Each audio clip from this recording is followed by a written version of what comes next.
আমি অনুরোধ করেছি দাঁড়িয়ে একটু জামাই করে, আর জামাই না করে যদি আমি দাঁড়িয়ে থাকি তাহলে আমাদের শ্বাস প্রশ্বাস বন্ধ হয়ে যাবে।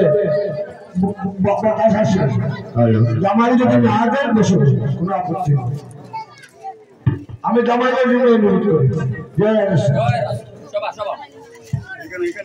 আমি বারবার বলছি এই আনন্দটা আগামী বছর আমরা কেউ পাবো কেউ না পাবো। সবাই হরি বলা কৃষ্ণ